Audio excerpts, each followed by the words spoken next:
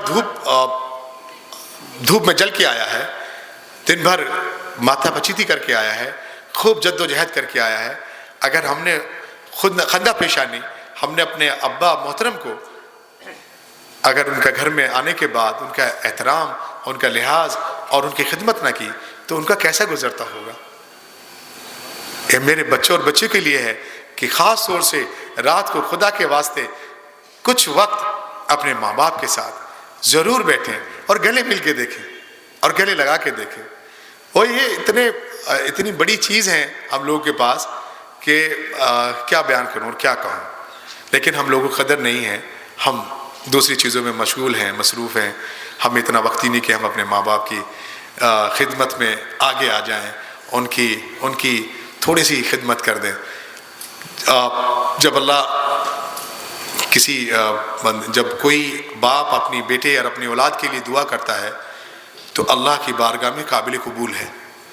ایسی بڑی شخصیتیں ہیں اور ہم بس ان کا احترام، ان کی عزت کس انداز سے کر رہے ہیں. اللہ ہم سب کو توفیق دے، ہم سب کو اللہ تعالیٰ اس بات کی ہدایت دے کہ ہم زیادہ سے زیادہ اپنے والدین کی خدمت کرنے والے ہوں، اپنی بہن بیٹیوں کی خوب ہمت افزائی کرنے والے ہوں. اور ہماری بہن بیٹیاں جب باہر معاشرے میں جائیں، اور خاص طور سے چونکہ بیٹیاں پرایا دھن ہوا کرتی ہیں. کبھی کبھی میں اپنی بیٹی کو بولتا ہوں، شی از ان 11th کلاس، الحمدللہ عبداللہ گرلز اسکول میں ہے، وہ سینئر سیکنڈری اسکول میں، سمیرہ نسیم. تو میں اپنی بیٹی کو کبھی کبھی ایسے مذاق میں بولتا ہوں، بیٹا پرایا دھن ہو، ایک دن چلی جاؤ گے. دین شی اسٹارٹڈ ٹو کرائی، رونے لگتے ہیں. اور یہ صرف ایک کیفیت بیٹی کی ہی ہو سکتی ہے. اور یہ ایک نرم دل ہماری بیٹیوں کا، ہماری بہنوں کا ہو سکتا ہے کہ یہ ذرا سی بات برداشت نہیں کر پاتی، اور جو سچ بھی ہے، صحیح بھی ہے، اور وہ رونا شروع کر دیں گی اور گھر میں عجیب سا ماحول ایک دم پیدا کر دیں. آپ نے کہا ہے کیوں ایسا، آپ بولتے کیوں ایسا. Then we also start to cry. ہم لوگ بھی پھر ظاہر سی بات ہے ایموشنل ہوتے ہیں تو روتے دھوتے ہیں. بہرحال میں خیال کروں اور میں اس بات کو بس عرض کروں کہ ہم اپنی گھر کی زینتوں کا خیال رکھیں. ہماری بیٹیاں اپنے تاج ہوتی ہیں، ماں باپ کے سر کا تاج ہوتی ہیں. میں جب بھی مجھے کہیں موقع ملتا ہے، خاص طور سے کسی ایسے کیمپ میں جہاں لیگل اویئرنیس کے بارے میں جانا رہتا ہے، تو میں اکثر اس بات کو ذکر کرتا ہوں کہ صرف 2 وجوہات ہیں کہ جس کی وجہ سے ہم لوگ کبھی کبھی جو لڑکیوں کی آمد پہ ایک سماج اور معاشرے میں ماحول بنا ہوا ہے کہ لڑکی کی آمد ہوئی جیسے ماتم ہو گیا، اور لڑکا نہ ہوا کوئی سلطنت کا بادشاہ آ گیا، لڈو بٹیں گے، تمام ڈھول پٹیں گے اور تمام خوشیاں ہوں گی. اور بچی ہوتی ہے تو لگتا ہے کہ کیا کوئی میت ہو گئی، کسی کا کوئی مسئلہ ہو گیا. تو میں 2 کنکلوژن پہ آیا ہوں in the span of this service of 17 years کہ 2 چیزیں ہیں جس کی وجہ سے آدمی ڈرتا ہے اور سہمتا ہے. ایک چیز تو وہ یہ ہے کہ جس دن وہ پیدا ہوتی ہے تو مجھے آج یوں فکر ہو جائے گی کہ کل وہ انشاءاللہ بالغ ہوگی، کل وہ نکاح لائق ہوگی، اور معاشرے میں جو سماج میں برائی، بیماری، دہیج، ڈاوری، اللہ بچائے ہم سب کو. ہم جس کے پیروکار ہیں انہوں نے تو اتنا آسان طریقہ بتایا، لیکن ہم لوگوں نے اپنی جھوٹی آن شان بان کے لیے ہم نے اس کو اتنا تکلیف دہ بنا لیا کہ بچے ہماری گھروں پہ بیٹھی ہیں. چونکہ میرا انتظام نہیں ہے کہ میں دہیج دے سکوں اور میں وہ لٹوروں کو مال دے سکوں. براتیں چلتی ہیں، لگتا ہے لشکر آ رہا ہے، کہیں بارڈر پہ فتح حاصل کرنے کے لیے جا رہے ہیں، برات جا رہی ہے. برات بالکل غلط، شریعت کے خلاف، ایک دم جہاں مکمل طریقے سے مذمت کی گئی ہے. لیکن ہم بس اللہ ہم سب کو سمجھ دے. تو ایک دہیج کی فکر مجھے ستاتی ہے کہ کل وہ جب نکاح کرے گی یا اس کا نکاح ہوگا تو میں کہاں سے اتنا بڑے دہیج کا انتظام کروں. لڑکا تو ارننگ ہینڈ ہے یا لڑکا تو انکمنگ سورس ہے. یہ آؤٹ گوئنگ والے پہ مجھے آج فکر ہو جائے گی پیدا ہوتی کہ میں کیسے کروں گا. اتفاق رکھ بھی سکتے ہیں اور نہیں بھی، لیکن یہ اصل سماج اور معاشرے میں بیماری کا جڑ لیا ہوا ہے. دوسرا مجھے ایک بات ستاتی ہے کہ خدا را کل میری بچی بڑی ہوگی، اللہ اس کو بالغ کریں گے، کہیں کوئی بات نہ آ جائے، کہیں کوئی بات میری عزت پہ کوئی آنچ نہ آ جائے. چونکہ وہ میرے سر کا تاج ہے، وہ میری عزت ہے، میری زینت ہے، کہیں کوئی بات ایسی نہ ہو جائے کہ بھئی نسیم کی فلا فلا یوں یوں. یہ دو وجوہات میں نے تلاش کی ہے.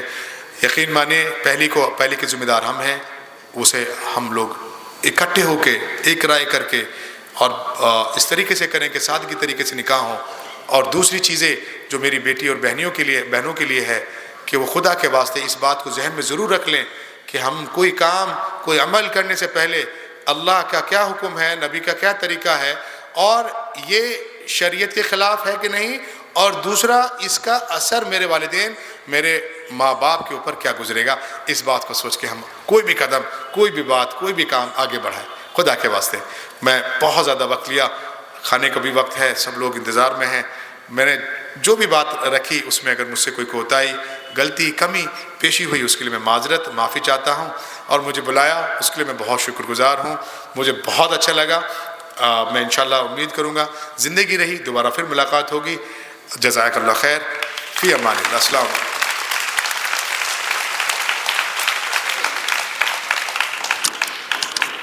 بہت بہت شکریہ جناب نسیم صاحب. اب میں لاسٹ میں چونکہ سبھی لوگ کھانے کے انتظار میں ہیں، صدارتی خطبہ کے لیے جناب ارشد جمال صاحب کو چند لائنوں کے ساتھ میں آواز دے رہا ہوں. اور وہ لائن میں نہیں جانتا کس نے لکھی ہیں، اس میں ردیف قافیہ صحیح ہے یا نہیں یہ آپ فیصلہ کریں گے، لیکن وہ لائن شاید چیئرمین صاحب کی کچھ حد تک بہت حد تک ترجمانی کرتی ہیں. وہ کچھ یوں ہیں کہ محنت سے اٹھا ہوں محنت کا درد جانتا ہوں، محنت سے اٹھا ہوں محنت کا درد جانتا ہوں، آسمان سے زیادہ زمین کی قدر جانتا ہوں.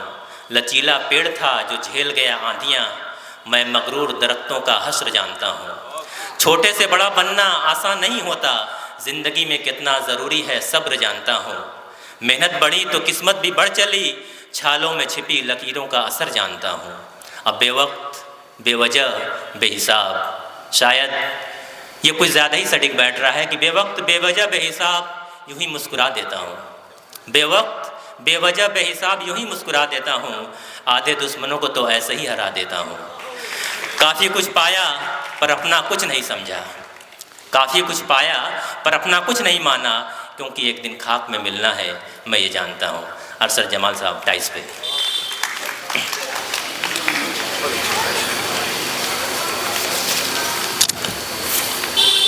دس اور بس.